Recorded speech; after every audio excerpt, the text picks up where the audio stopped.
আরে ভালো আছিস বন্ধু? কি ব্যাপার, পুলিশ প্রশাসন এসছে কি? হ্যাঁ, সরস্বতী ঠাকুর ভেঙে দিয়েছে। কে ইয়ে করেছে ওটা বলা যাবে তো, ওই জন্য পুলিশ এসছে সকাল থেকে আসে। আমি ভাবলাম 10 বছর পর আসলাম স্কুলে, একটা ভালো কিছু দেখবো অনুষ্ঠান, না এই সব শুনতে হচ্ছে। তো গাইস দেখতে পাচ্ছ বানারস স্কুলের পরিস্থিতি।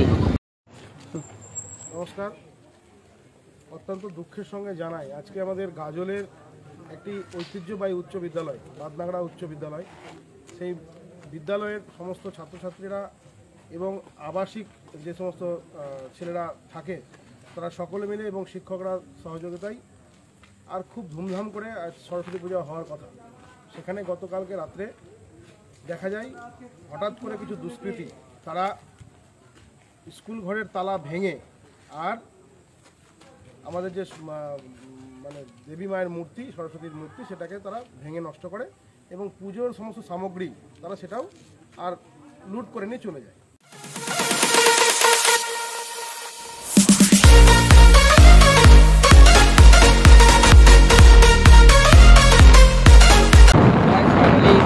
বেরোলাম, আগে তো মোটরসাইকেল ছিল না এবং অত উপার্জন সমস্ত টাকা পয়সা ছিল না। তো গায়ের স্কিমটা নিব আজকে। সাইকেল তো নেই, পক্ষীরাজ রয়েছে আমার, পক্ষীরাজকে নিয়ে যাবো। জানোই সকলে বাইকের জায়গায় সাইকেলের জায়গায়, তো সাইকেলের সাথে কোনোদিন তুলনাই হবে না।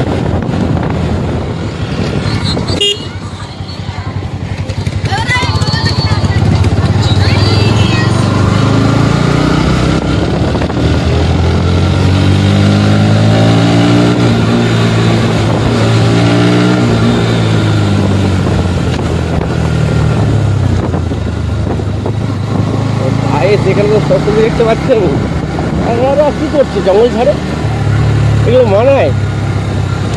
আর সিঙ্গেল থাকলে বলো, আমরাও একটু আমরা সেই পথে যাওয়ার চেষ্টা করি যে ডুয়েট হতে পারি।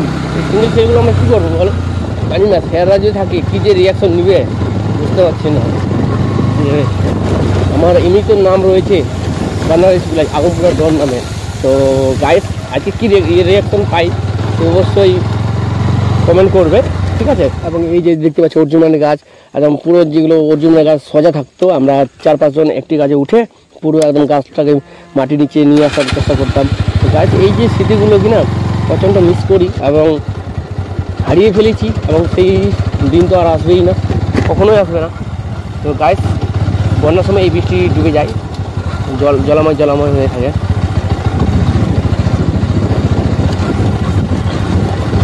দেখতে পাচ্ছ আমরা যখন ছিলাম কত সুন্দর ছিল জায়গাগুলো, পরিষ্কার পরিচ্ছন্ন ছিল। এখন দেখছো গায়ে কি অবস্থা ব্রিজে, এই ব্রিজে কত স্নান করেছি, কি মজা নাই করেছে না। ও ভাই দেখছো কি সুন্দর, পুলিশ প্রশাসন এসছে, কি ব্যাপার বুঝতে পারছি না, বন্ধু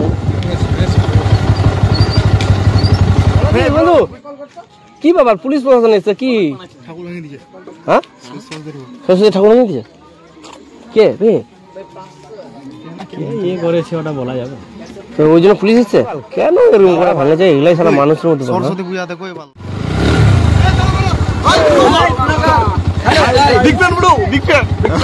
আমিও তোমাদের ফ্রেন্ড ব্রো, আমি আপনার ডেইলি ভ্লগ দেখি। क्या बोला तूने? ব্লগ না ভ্লগ, ওই তো ব্লগ। অসম্ভব অসম্ভব। গিয়েছিলিস ভিতরে, গিয়েছিলিস? রিপোর্টারগিরি করে আসিনি তুই?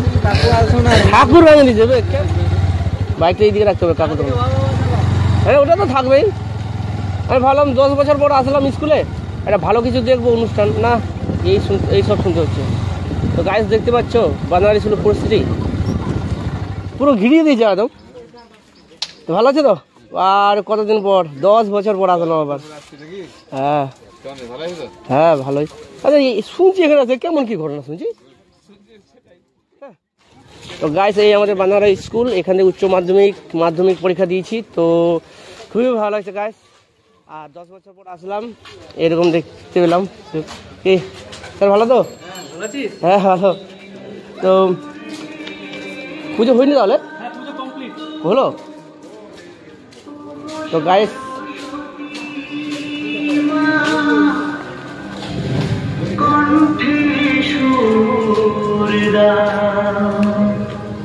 এই আমাদের স্কুল, আমাদের রুম ওই দিকে ছিল এবং আমরা এখান থেকে মাধ্যমিক গেছি।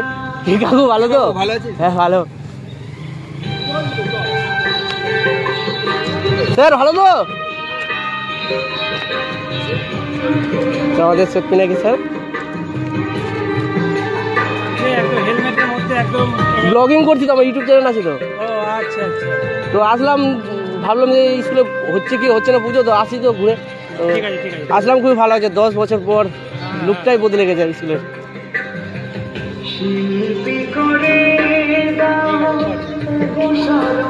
পূজা হয়ে গেল? ভালো আছেন তো স্যার? ভালো আছেন তো?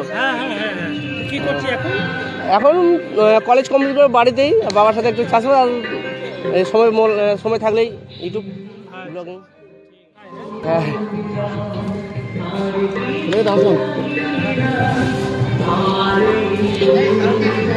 তো এই আমাদের স্কুলের হেড রুম অফিস, আগে ওই সাইডে ছিল এবং এখানে পরবর্তীতে এখানে করা রয়েছে। আর এই রুমে আমরা 11 ক্লাসে ছিলাম এই রুমে, এবং তারপরেই রুম থেকে এক্সচেঞ্জ হয়ে ওই রুমে যাই। তারপরে ফ্রেন্ডস খুবই এখান থেকে উচ্চ মাধ্যমিক এনজয় করেছি। ওইদিকে আমাদের খিচুড়ি মিড ডে মিল দেওয়া হয়, ওইদিকে বেড রয়েছে, এইদিকে হোস্টেল। আর এখানে একটু পুকুর ছিল, বড় সড়ো একটি পুকুর ছিল। তো গাইস অসাধারণ। আর অনেকদিন পর আসলাম, স্যারদের সাথে কথা বললাম, জাস্ট মনটা ভরে গেল। এটাই আমি চেয়েছিলাম যে যেন এই আশাটা যেন পাই স্যারদের কাছ থেকে, ভাবতে পারিনি।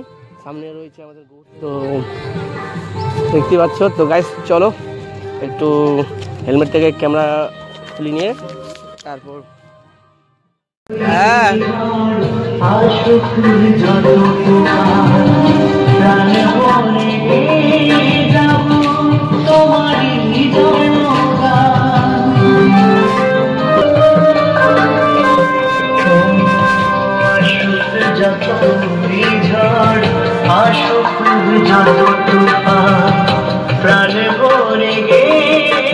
এই রুমে প্রচণ্ড মার খেয়েছে। আমরা এই রুম থেকে শুরু করেছিলাম এবং আমি বসতাম সব থেকে লাস্ট বেঞ্চে। আর এখানে এই রুম থেকে শুরু হয়েছে মার খাওয়া খাই। তো প্রচণ্ড মার খেয়েছি পড়ার জন্য। তো গাইস দেখো 10 বছর পর আসার পর স্কুলটার পরিবর্তন একটু বেড়েছে, খুবই ভালো লাগছে। স্যার ভালো আছেন? হ্যাঁ ভালো তো আছি স্যার, তুমি দেখতে পাচ্ছি না, দেখা হয় না, ওই জন্য আসলাম। হ্যাঁ এখন বাড়িতে কাজকর্ম, কলেজ কমপ্লিট করার পর আর ব্লগিং, ইউটিউব চ্যানেল খুলেছি।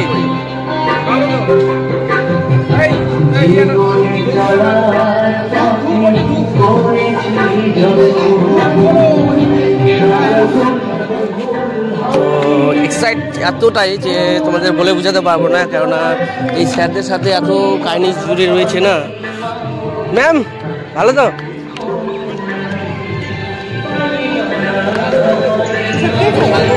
প্রসাদ খাইনি, খাবো না, মানে তোমার মুখে ঘা বেড়ে গেছে তো, মিষ্টি খাওয়া যাবে না।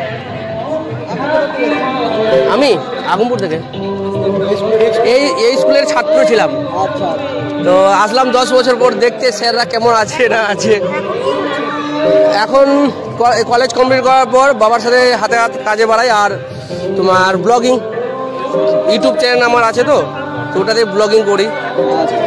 ক্যামেরা চলছে তো সবারই, মন রয়েছে।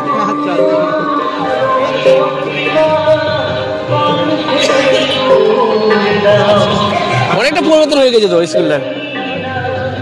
স্যার হ্যালো,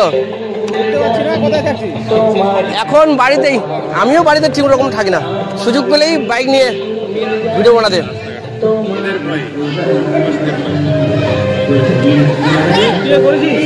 না করতে হবে সামনে বছর, দেখবেন তো যদি থাকে পাচ্ছি।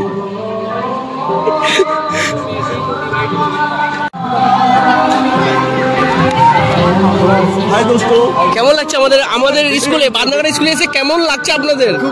খুব আনন্দ, খুব আনন্দ, এত আনন্দ কি বলবো আর, মানে বলার কোনো ভাষাই বের হচ্ছে না মুখে। ও তাই, আচ্ছা বুঝলাম, প্রবলেমটা আমি বুঝতে পেরেছি।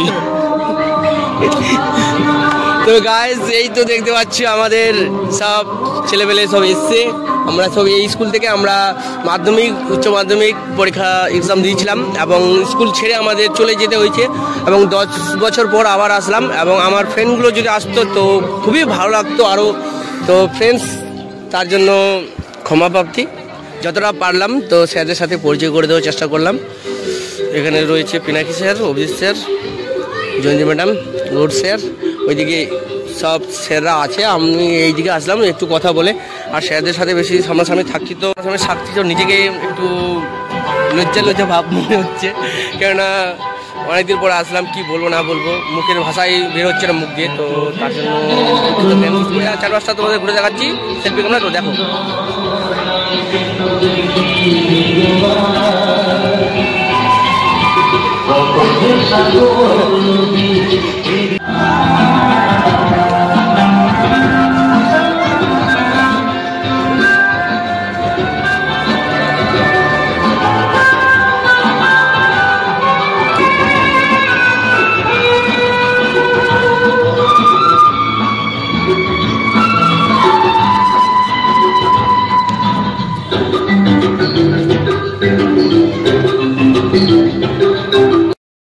গাইস ফাইনালি এখন বাড়ি থেকে রওনা দিচ্ছি। তো দেখতে পাচ্ছ বাইরের পথটা আর ভিতরের পথটা দেখো কত সুন্দর। আশা করি গাইস আপনার দিকটা দেখো কত উন্নতি হয়েছে। আপনি এদিকে পুরো বন্ধ ছিল,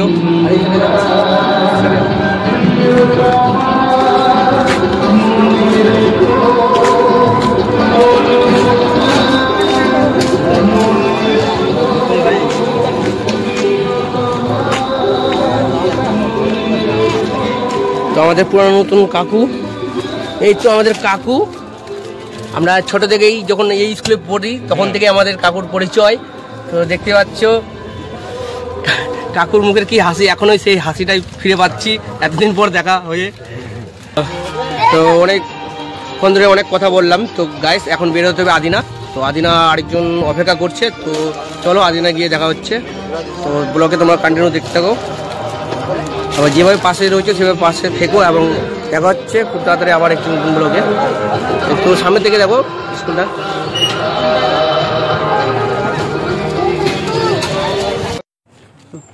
নমস্কার। অত্যন্ত দুঃখের সঙ্গে জানাই আজকে আমাদের গাজলের একটি ঐতিহ্যবাহী উচ্চ বিদ্যালয় বাদনাগড়া উচ্চ বিদ্যালয়, সেই বিদ্যালয়ের সমস্ত ছাত্রছাত্রীরা এবং আবাসিক যে সমস্ত ছেলেরা থাকে তারা সকলে মিলে এবং শিক্ষকরা সহযোগিতায় আর খুব ধুমধাম করে সরস্বতী পূজা হওয়ার কথা। সেখানে গতকালকে রাত্রে দেখা যায় হঠাৎ করে কিছু দুষ্কৃতী তারা স্কুল ঘরের তালা ভেঙে আর আমাদের যে মানে দেবী মায়ের মূর্তি, সরস্বতীর মূর্তি, সেটাকে তারা ভেঙে নষ্ট করে এবং পুজোর সমস্ত সামগ্রী তারা সেটাও আর লুট করে নিয়ে চলে যায়। তো আজকে বিষয়টা হচ্ছে যে বিভিন্নভাবে আমরা পশ্চিমবঙ্গের চারিদিককার সমস্ত ঘটনা জানতে পারছি, দেখতে পাচ্ছি, শুনতে পাচ্ছি, কিন্তু গাজলের মতো একটা পরিবেশ যেখানে 85% মানুষ তারা সনাতনী হিন্দু ধর্মে আস্থা রাখে এবং বিগত কয়েক বছর ধরে আমরা খুব লজ্জাজনকভাবে দেখে আসছি বারবার করে আমাদের ধর্মীয় ভাবাবেগে আঘাত করার চেষ্টা করা হয়েছে। 17-18 সালে দুর্গা মায়ের প্রতিমাতে ঢিল মারাকে কেন্দ্র করে সরকারপাড়া একটা বিশৃঙ্খলা তৈরি হয় এবং সেখানে 17 জন আর হিন্দু ছেলেকে অ্যারেস্ট করা হয়। তারপরে আমরা দেখতে পারি ঈদের সময় কিছু মন্দিরে আর গোমাংস পড়ে থাকে বা ফেলা হয়। তারপরে আমরা এইবার এই 2024 সালে বিশ্বকর্মা পুজোতে দেখি আমরা আমাদের ঘাসিপাড়া মোড় সংলগ্ন একটা প্রতিমা, তার মূর্তি ভাঙা হয় এবং আজকে অত্যন্ত দুঃখের সঙ্গে জানাই এরকম একটা ঐতিহ্যবাহী স্কুল আপনারা নিশ্চয়ই দেখতে পাচ্ছেন আমাদের পিছনে বোর্ড, আর 1962 সালে এই স্কুল স্থাপিত হয় এবং এখান থেকে অনেক কৃতি ছাত্র তারা বিভিন্ন জায়গায় প্রতিষ্ঠিত। আমাদের বর্তমান উত্তর মালদার সাংসদ মাননীয় খগেন মুর্মু মহাশয়, তিনিও এই বিদ্যালয়ের আবাসিক ছাত্র ছিলেন। তো বিষয়টা হচ্ছে যে আমরা কোন ইঙ্গিত এখান থেকে পাচ্ছি বারবার করে, যদি আমি তর্কের খাতিরে ধরেও নেই যে বিষয়টা একটি ভুলভাবে বা কিছু অসামাজিক তত্ত্ব, অসামাজিক মানুষ তারা এটা করেছে, কিন্তু আসল উদ্দেশ্যটা আমাদের কোথাও যেন একটু নাড়া দিয়ে যাচ্ছে। সেই জন্য আমি অনুরোধ করব গাজল প্রশাসনকে, তারা যে কাণ্ডটা আজকে করেছে সেটা সত্যি খুব জঘন্য এবং নিকৃষ্টতম। কারণ বিদ্যালয়ের একটা মূর্তি আর প্রতিমা সেটা ভাঙা হয়েছে সরস্বতী পুজো, এবং সেটা সরস্বতী পুজো বিদ্যালয়েই হবে, এটাই সাধারণ নিয়ম। এবং সেই স্কুলের মধ্যে ঘর থেকে ভেঙে, ঘরের তালা ভেঙে প্রতিমা ভাঙা হয়েছে। সেই প্রতিমাকে পুলিশ প্রশাসন গাজল থানার তারা একরকম লুকিয়ে এবং এখানকার যারা শিক্ষক বা যারা আছেন তাদেরকে না জানিয়েই সকালবেলা তড়িঘড়ি সেই মূর্তিটাকে এখান থেকে উঠিয়ে নিয়ে চলে যাওয়া হয় এবং নতুন মূর্তি প্রশাসনের তরফ থেকে এনে এখানে পুজোটা আজকে করা হয়। তো আমরা কি তাহলে এইভাবে করেই বিষয়টাকে মানে দেখবো যে যখনই কোথাও এরকম ঘটনা ঘটবে সেখানে সরকারের তরফ থেকে সাহায্য আসবে, অনুদান আসবে এবং সেটা দিয়ে বিষয়টাকে ধামাচাপা দিয়ে দেওয়া হবে? তো সেই জন্য প্রশাসনের কাছে অনুরোধ, বিশেষ করে গাজল প্রশাসনের কাছে অনুরোধ যে আপনারা এই বিষয়টাকে নিয়ে অত মানে হালকাভাবে না নিয়ে খুব গুরুত্ব সহকারে বিষয়টাকে দেখুন এবং আগামী দিনে যদি এটা সুরাহা না হয়, কারণ এর আগে যে বিশ্বকর্মা প্রতিমা ভাঙা হয়েছে তারও কোনো সুস্থ সুরাহা আমরা পাইনি বা দেখতে পাইনি, এবং এমনও কিছু ঘটনা শোনা যাচ্ছে এই মালদার বুকে, সেখানে বলা হচ্ছে যে আমরা পুলিশ প্রোটেকশন দিতে পারবো না। তাহলে আমাদের যে পুজো, ধর্মীয় যে আচার আচরণ, যে নিয়ম কানুন যারা পালন করবে, যারা পুজো করবে, তাদেরকে যদি পুলিশ প্রোটেকশন দিতে না পারে বা প্রয়োজন হচ্ছে কেন, সেটাও একটা প্রশ্ন, প্রয়োজন হচ্ছে কেন, তারপরেও যদি তারা বলে দেয় পরিষ্কার যে আমরা দিতে পারবো না, নিজেদের দায়িত্বে করতে হবে, তাহলে এই যে পরিস্থিতি তৈরি হচ্ছে সেটাতে কোথাও না কোথাও প্রশাসন দায়ী থেকে যায়। তো সেই জন্য আমার মনে হয় যে খুব গুরুত্ব সহকারে দেখা দরকার, এবং গাজল থানার নতুন আইসি সাহেব এসছেন, ওনাকেও আমি আমার তরফ থেকে বলবো যে সমস্ত সমাজ বিরোধীরা তাদের এই কাণ্ডগুলো করে বেড়াচ্ছেন, আপনারা যদি ইমিডিয়েট এগুলোকে চিহ্নিত করে না কিছু ব্যবস্থা নেন, তাহলে আমাদেরকেও বিকল্প কোনো রাস্তা নিজেদের ধর্মীয় আচার আচরণ রক্ষার জন্য করতে হতে পারে। সেক্ষেত্রে কিন্তু তখন যেন কোনোভাবে করে প্রশাসন কোনো ব্যক্তিকে বা কোনো দলকে আলাদাভাবে দায়ী না করে, তার জন্য দায়ী থাকবে সম্পূর্ণ প্রশাসন। তো সেই জন্য আমার অনুরোধ একটাই যে আপনারা অতি শীঘ্র খুব গুরুত্ব সহকারে বিষয়টাকে দেখুন এবং এইরকম একটা স্কুল প্রতিষ্ঠানের মধ্যে, স্কুল ক্যাম্পাসের ভেতরে এই যে ঘটনা ঘটেছে, এটা চিহ্নিত করা এমন কোনো বড় বিষয় নয় পুলিশের কাছে, এটা আমার মনে হয়। সেই জন্য যত দ্রুত সম্ভব এই ঘটনার প্রতিকার করুন, আর তা না হলে আমাদেরকে বিকল্প ব্যবস্থা আমাদেরকে নিতে হবে গাজলের মানুষকে। আর এখানে কিছু ছাত্র আমার সঙ্গে দেখছেন আপনারা, এরা প্রচণ্ড মর্মাহত, কারণ আজকে এদের অন্য পরিকল্পনা ছিল এই পুজোকে কেন্দ্র করে, কিন্তু আজকে প্রত্যেকের মনের মধ্যে একটা দুঃখের কোথাও যেন ছাপ দেখতে পাচ্ছি, সেই স্কুলের ছাত্রছাত্রীরা হোক এবং টিচাররা হোক, সকলে মিলে। তো সেই জন্য আমার এটাই বিনম্র অনুরোধ যে আগামী দিনে এই ঘটনাগুলো যেন আমরা এড়াতে পারি, পুলিশ প্রশাসন তাদের যেন গুরুত্ব সহকারে কাজগুলো করেন এবং স্থানীয় মানুষ তারাও যেন এই প্রতিষ্ঠানের পাশে থেকে এরকম ঘটনাকে এড়ানো যায় তার চেষ্টা আমাদের করতে হবে। নমস্কার।